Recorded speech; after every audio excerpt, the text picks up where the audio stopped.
Storytelling Podcast Week is starting soon. Join us Wednesday, July 21st through Sunday, July 25th for live story salons, interviews, panels, and live episodes, including a special live episode from us here at Why It Matters and the Council on Foreign Relations. We're going to talk about how the show gets made and the behind the scenes of how we are bringing our stories to you. You'll also have the opportunity to interact with some of your favorite podcasters across fiction and nonfiction shows, including the podcasters behind Last Day, Grammar Girl, Welcome to Night Vale, BBC's The Comb, and more as they join us on Podbean Live. Register now at podcastweek.live/storytelling and use the code WhyItMatters, all one word, Why It Matters, for a free pass. We'll see you at Storytelling Podcast Week.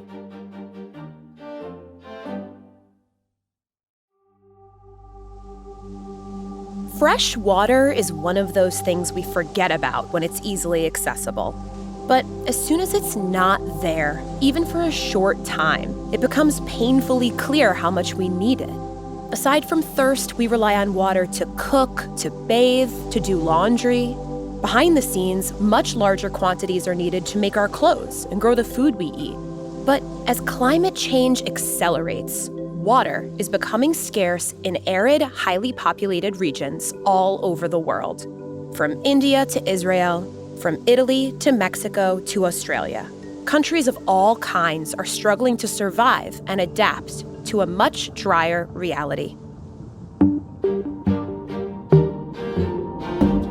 At the heart of the problem are outdated rules and institutions that lack the flexibility demanded by a changing climate. If new compromises aren't reached, the problem is going to get a lot worse. My name is Gabrielle Sierra, and this is Why It Matters. Today, water scarcity.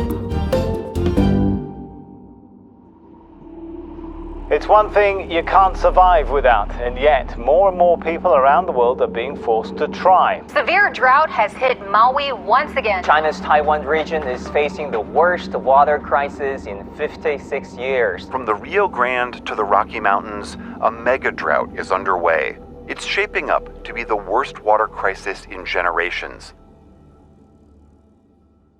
I hear a lot of scary things about climate change when it comes to this topic. Is the world running out of water? The world is not running out of water, but we may be changing where it is and how accessible it is to us. I'm Sandra Postel, and I am the director of the Global Water Policy Project. And what I try to do is sort of connect the science and the policy and the practice around water so we can have water security for all beings. Sounds like a big job description. It's pretty big. I take it in chunks. The world isn't running out of water. There's enough to meet the needs of every human on Earth, or at least there would be if it was evenly distributed. Water scarcity isn't about the total amount of water, but the fact that there isn't enough usable water where it is needed. And in these places, climate change is making the problem worse fast.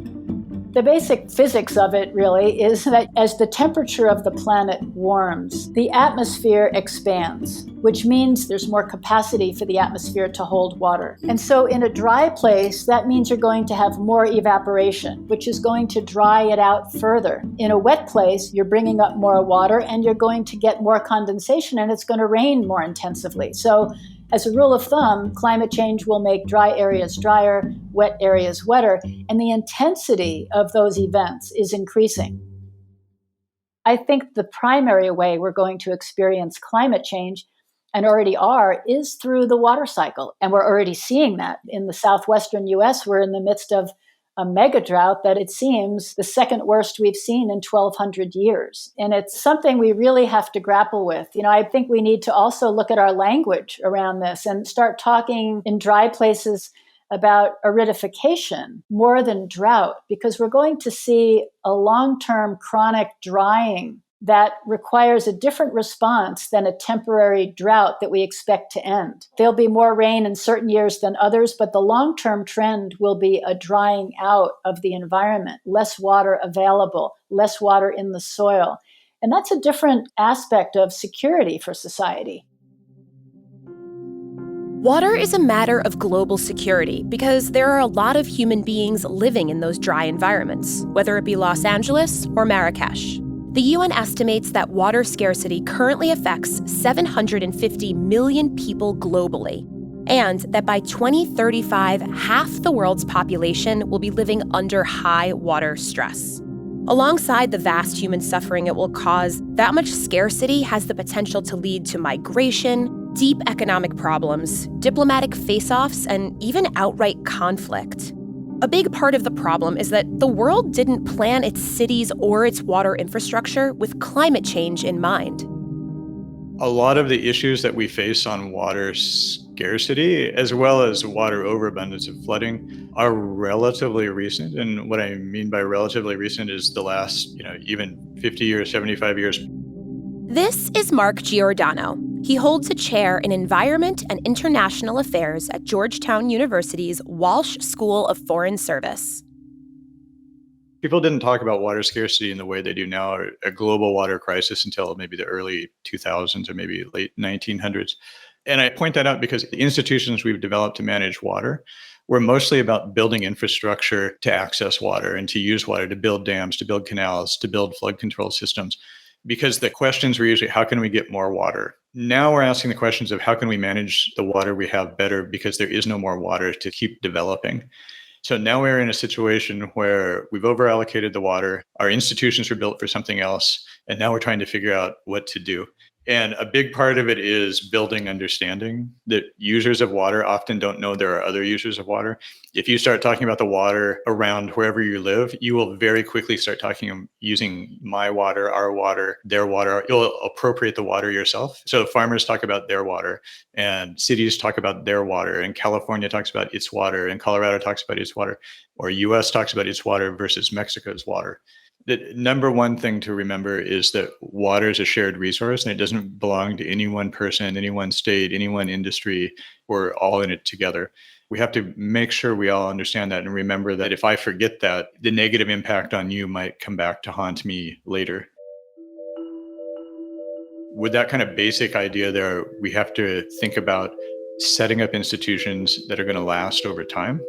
That means dealing with variability, thinking through how might the world change and how can we make sure that we can adapt the institutions we build, whether that be a formal institution on paper or a social institution that's not on paper.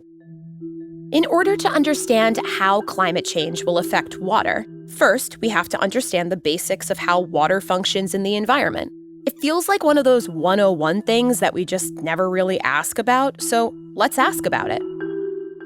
So I grew up in New York, and we're actually kind of famous for our amazing tap water. People say it's what makes the bagels and the pizza taste good. But beyond that, it's also just not something I've thought about a lot in my life. I think people just kind of expect it to be there. So can you tell me just a little bit about how water works? Where does it come from? Most of the water is salt water, just a very tiny amount. Less than 2.5% is fresh water. And a lot of that, 2/3 of that, is locked up in glaciers and ice caps. And so we're dealing with a very small percentage of all the water on Earth that's fresh and drinkable and useful for all the things we need. So having said that, that water cycles, and the basic supply comes down as rain and snow from condensation in the atmosphere. And so it falls onto the land somewhere. And then depending on what's going on, it'll do one of three things, really. It'll run off the land and join a creek or a stream and become what we call runoff, and that'll eventually end up in the sea. It can soak into the soil and then potentially recharge groundwater below that, or it can evaporate or transpire back to the atmosphere pretty quickly. So that creates the cycle. And then the question is how we use and manage the water that's in that cycle. And the other thing that's really important, you grew up in New York. Well, every place has its own water cycle also. Every watershed has its own cycle. My backyard garden has a little water cycle. So water cycles on different time frames and on different scales. So that creates some interesting management challenges as well. You're going to have a very different relationship between precipitation and evaporation if you're in a desert than if you're in a tropical rainforest. Water is constantly cycling and refreshing itself according to natural laws, and this provides a bounty for human use. But if human beings put too much pressure on the water cycle, especially in vulnerable regions, things can break down. Take groundwater, which collects under the Earth's surface, filling the porous spaces in soil, rocks, and sediments. Contrary to popular belief, it is not actually a giant pool underground.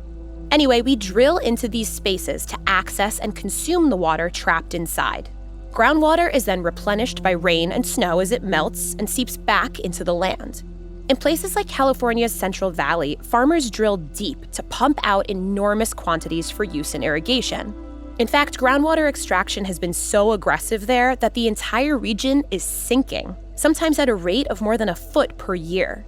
So the problem is that groundwater replenishes itself very slowly. It can take weeks, months, and even years to renew itself. Extract too much too quickly, and the source runs dry. We've gotten very good at extracting water to meet our needs. The way we primarily do it from rivers, for example, is to dam them up and create a reservoir, which can then be delivering water to farmers and to cities on our own time frame. If we're a farmer or a city where there's groundwater, we drill a deep well and then pump that water up from the ground. And so we've basically developed these engineering technologies to access that water, and of course developed some very big infrastructure to move the water to where it's needed.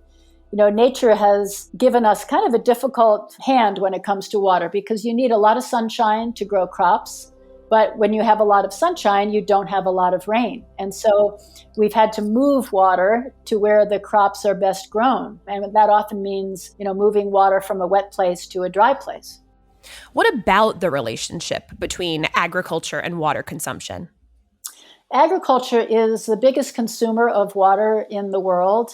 About 70% of all the water we extract from rivers and groundwater aquifers around the world goes to agriculture, and much of that is consumed. It doesn't go back into the water cycle right away. It's transpired by crops back to the atmosphere, so we can't immediately reuse it. So agriculture is the primary reason we see depletion in much of the world.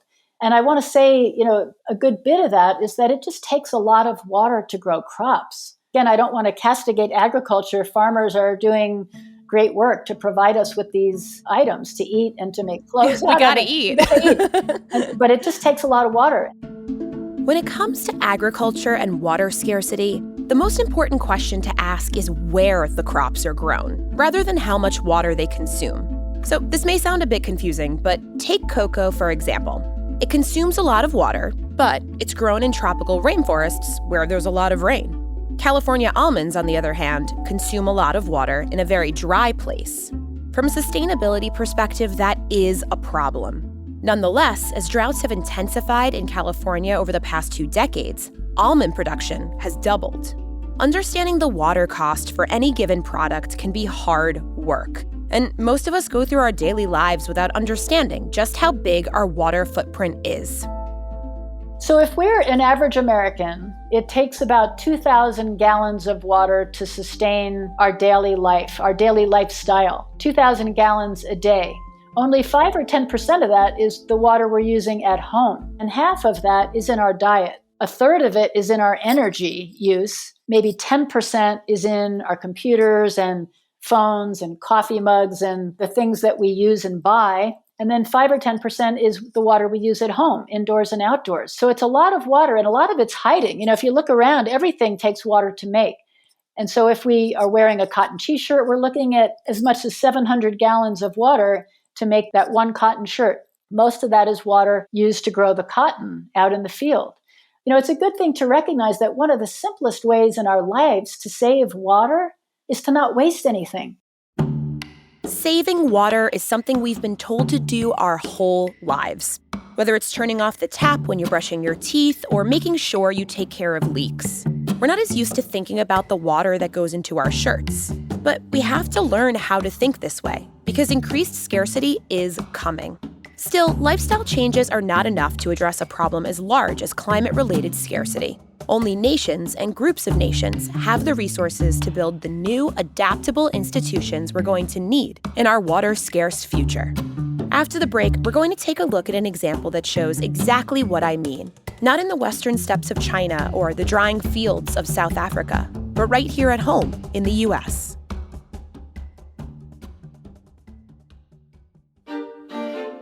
I wanted to tell you about another podcast I think you'll like. The Last Archive from Harvard historian and New Yorker writer Jill Lepore. This season, Lepore is investigating purveyors of doubt, hoaxers, fraudsters, pseudoscientists, and how the peddling of doubt evolved over the 20th century, leading all the way to the Capitol insurrection on January 6, 2021. This show is unlike anything you've heard before. History animated by long-lost archival tapes and documents, intrepid reporting, and radio drama reenactments. The Last Archive unfurls like classic 1930s gumshoe mystery, but takes on the big issues of today. How do we know what we know? And why does it seem, sometimes, lately, as if we don't know anything at all? Listen to The Last Archive wherever you get your podcasts, from Pushkin Industries.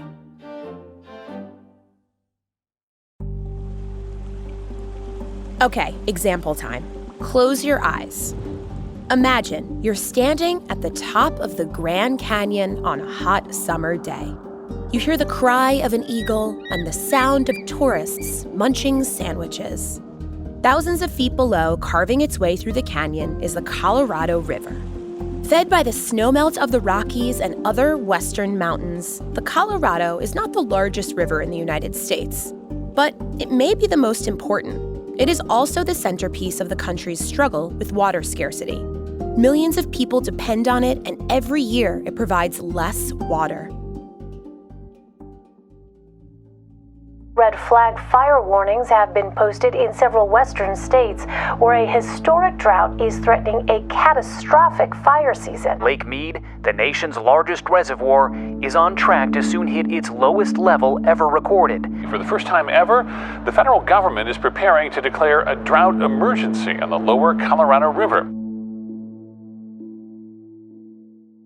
It is the lifeline for the American Southwest, supplies water to about 5 million acres of cropland. 40 million people get drinking water from the Colorado. It's shared by two countries, so it is a binational river, the U.S. and Mexico. But it hasn't been managed in a way that really meets the needs of all of the stakeholders in the basin. And when the river was divvied up in 1922, we were coming off of an unusually wet period, and so the thinking was there's more water in the river than it turns out that it naturally carried, even excluding climate issues. The Colorado River Compact of 1922 was essential for the development of the West. It was built to meet the needs of the time, to get as much water as possible to the region's growing cities and farmlands. But it didn't anticipate climate change or even the notion of scarcity. The pact guarantees amounts of water to states, rather than percentages. So, for example, today, the pact entitles California to 4.4 million acre-feet of water per year. That's well over 1 trillion gallons. Colorado gets 3.8 million acre-feet, and so on. Millions of people in these and other states have built their lives around these amounts. Farms, cities, sewage systems, hydroelectric plants, every fountain in Las Vegas, every golf course on the California coast, every home for 40 million people. Meanwhile, climate change means that there is less snowfall in the Rockies, less water going into the river, and less water available to the members of the pact. But every year, each of those 40 million people expect the same amount. Plus, and this is an important point going forward, when the water was divvied up in 1922, there were three important stakeholders not at the table. One was Mexico, even though the last 100 miles of the river is in Mexico and the delta is in Mexico and it flows into the sea in Mexico. Mexico wasn't there. The Native American tribes that have lived with the river in the watershed alongside the river for generations and generations and generations and have legally senior rights to the river, they were not at the table. They have not been able to exercise those rights. And third, the river was not represented at the table. And so the river has had no say. This idea, called environmental personhood, suggests that natural entities like lakes and rivers should have the legal right to resist alteration in a court of law. The idea turns Western notions of property rights on their head, and it's certainly controversial. Still, it has growing momentum around the world, with indigenous communities leading the charge. Advocates say it's one of the best ways to protect threatened waterways and other natural features. Different versions of the status have been adopted in countries like Bangladesh and New Zealand, and even in the U.S. state of Ohio, along the shores of Lake Erie. And so those three omissions immediately created a problem on top of giving the 7 states in the U.S. more water than the river usually carries. So it was a problem from the beginning. And so now we're trying to go back and fix this, but it's really tough because we're already in a mega drought. There's way less water than there's been throughout this history. And yet we're also trying to correct the omissions around that table in 1922. The complication is even more because you have an upper basin and a lower basin. And the upper basin, by law of the river, is supposed to provide a set amount of water to the lower basin. Well, that's getting more complicated. And the lower basin is where you have more of the demand. That's where most of the irrigated agriculture is. That's where Tucson and Phoenix and Los Angeles are. And so what's happening is, as Lake Mead, the biggest reservoir, along with Lake Powell, they're the 2 biggest reservoirs in the country. As those levels go down, they're approaching a point, and this may happen this year, where by the rules of the river right now, there'll be an enforced reduction in allocation of water to Arizona and to Nevada. If the lake goes below 1,075 feet above mean sea level, there has to be that reduction. And I think that may happen this year. And so that'll be the first time that these agreed upon rules kick in. And we'll see what happens. But to their credit, the states really have worked together to develop what they're calling drought contingency plans. This drought is long-term. We don't know when it's going to end.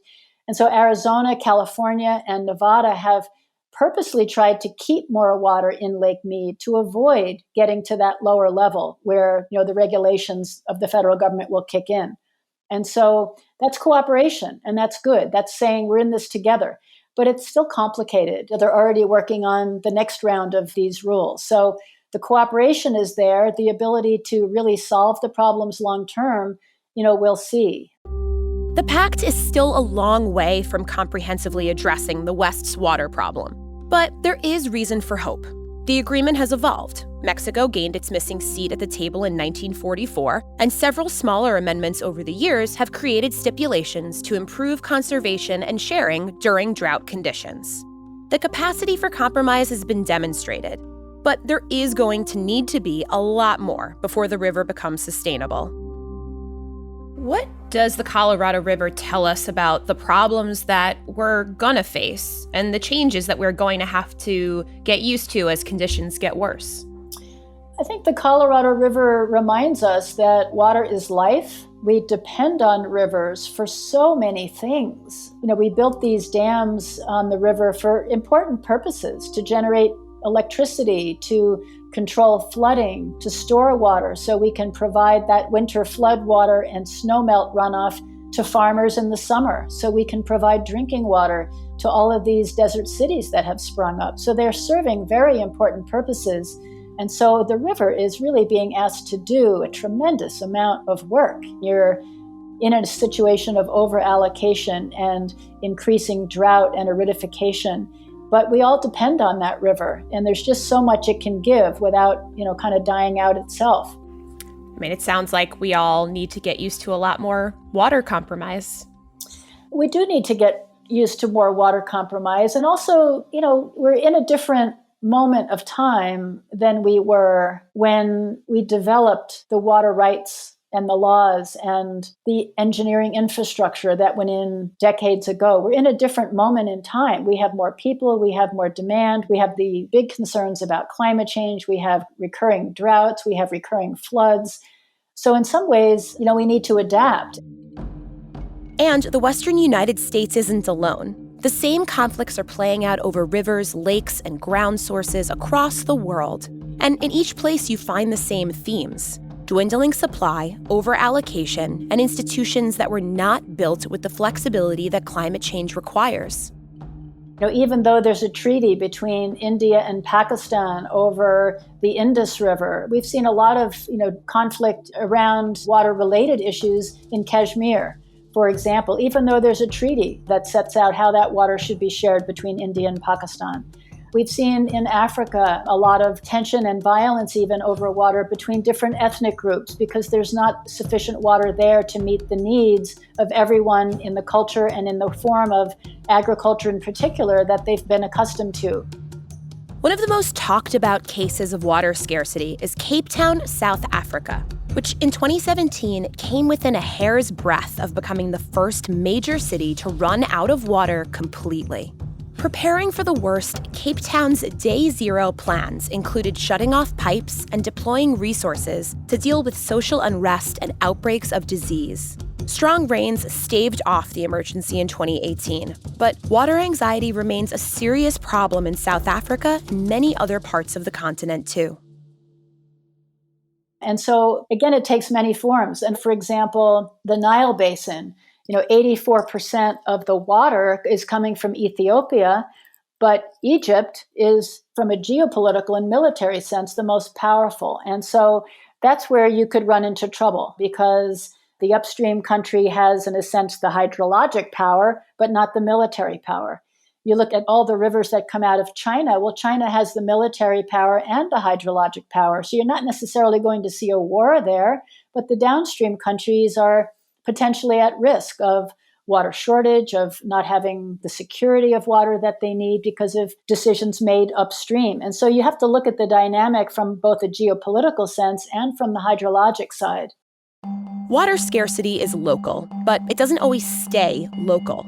In a world where we import so many things, water problems in one place can easily trickle over to another.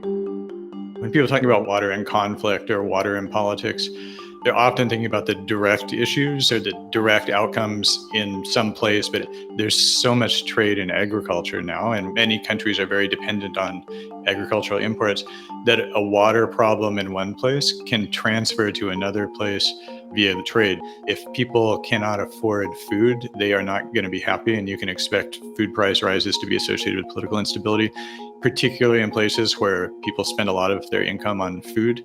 So that's a mechanism where a drought in one country can affect another. Cross-border water inequalities can lead to tension. For decades, movies like Mad Max have portrayed water wars as the endgame of environmental degradation. Do not, my friends, become addicted to water. It will take hold of you, and you will resent its absence. Do you think that there's potential for conflict over water as, scarcity and overconsumption continue? There definitely is potential for conflict over access to water. We've already seen this historically. We can see conflict between countries. We can see conflict within countries. We can see conflict between cities and farms. We can see conflict between different ethnic groups. And we have seen this. And I think we do need to be aware that this could worsen over time. And I particularly worry about the effect of food prices and rising food prices in particular on that social and political stability. We need to really be on the alert for these kinds of social and political events and really work to prevent that rise in civil unrest from getting out of hand. But not everyone believes water conflict is inevitable, or even the most important part of the story. The premise of the water war concept is water supplies are fixed, but global populations are rising.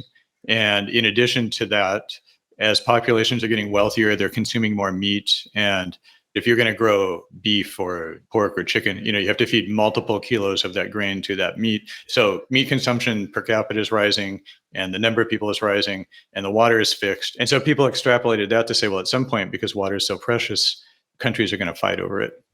But the real story of water at the international level has been one of cooperation, not one of outright conflict.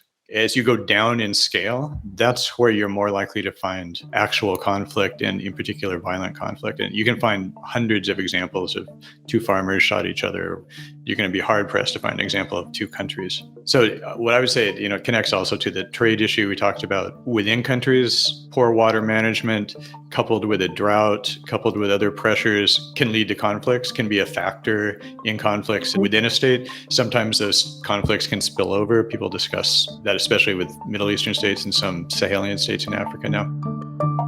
Conflict over water, whether between two farmers, two cities, or even in the worst case scenario, two nations, becomes likelier as the supply dries up. But there are solutions out there. There is enough water to meet the needs of a growing global population. But there is not enough water to continue all of the habits we developed before climate change. In order to create sustainability, we are going to have to compromise as individuals and as societies. And we're going to have to build institutions that have compromise and flexibility at their core. With better policies and incentives, I think we can have, happy, healthy, productive lives while consuming less water. I don't need to eat red meat every day. If we look at our diets, the amount of water that goes into producing the hamburger is way more than goes into producing a delicious non-meat meal.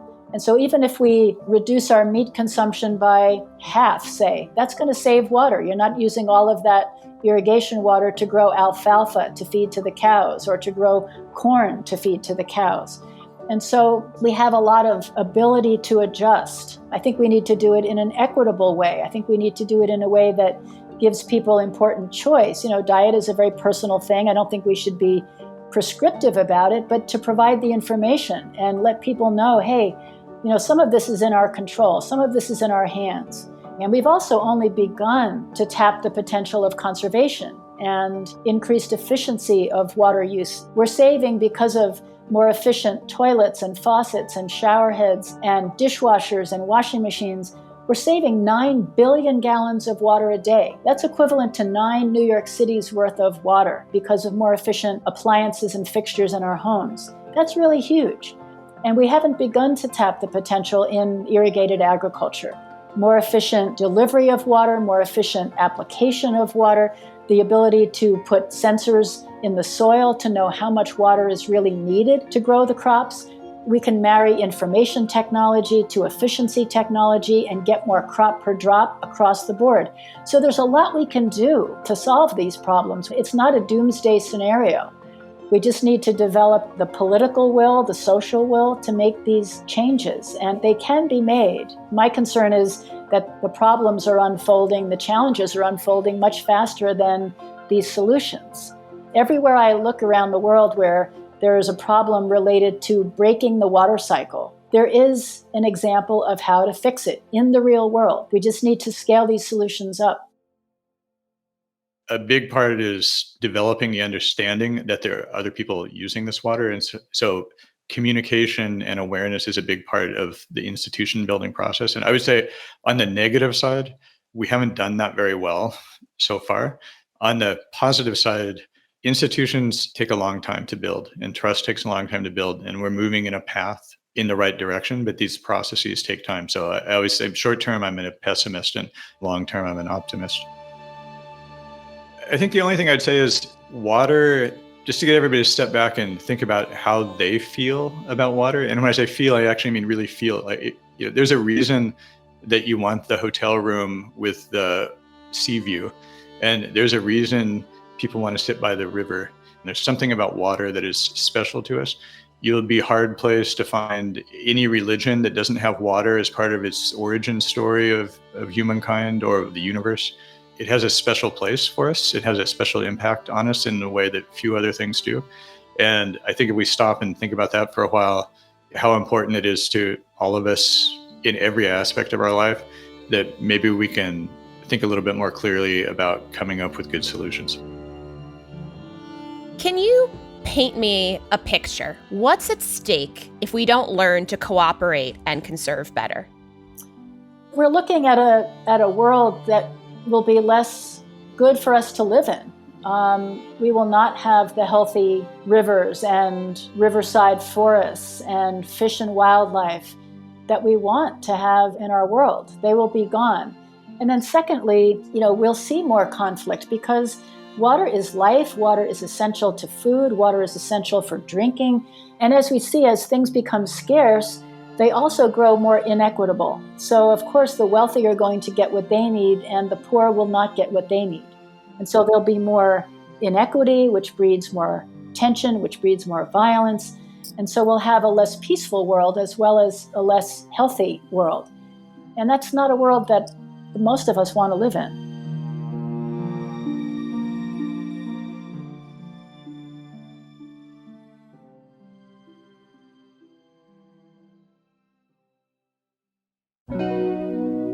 For resources used in this episode and more information, visit cfr.org/whyitmatters and take a look at the show notes. Have a question or some feedback? Just feel like saying hey? Send us an email at whyitmatters@cfr.org. Subscribe to the show on Apple Podcasts, Spotify, Stitcher, or wherever you get your audio. And if you're a fan of the show, we'd love if you could leave us a review. Ideally a good one with 5 stars. It really does help us get noticed, and we appreciate it. Why It Matters is a production of the Council on Foreign Relations. The show is created and produced by Asher Ross, Jeremy Sherlick, and me, Gabrielle Sierra. Our sound designer is Marcus Zachariah. Rafaela Seward is our assistant podcast producer. Sophie Yas is our summer intern. Robert McMahon is our managing editor, and Doug Halsey is our chief digital officer. Extra help for this episode was provided by Claire Felter and Kaylee Robinson. Original music is composed by Carrie Torhuson. Special thanks go to Richard Haas and Jeff Renke. For Why It Matters, this is Gabrielle Sierra signing off. See you soon.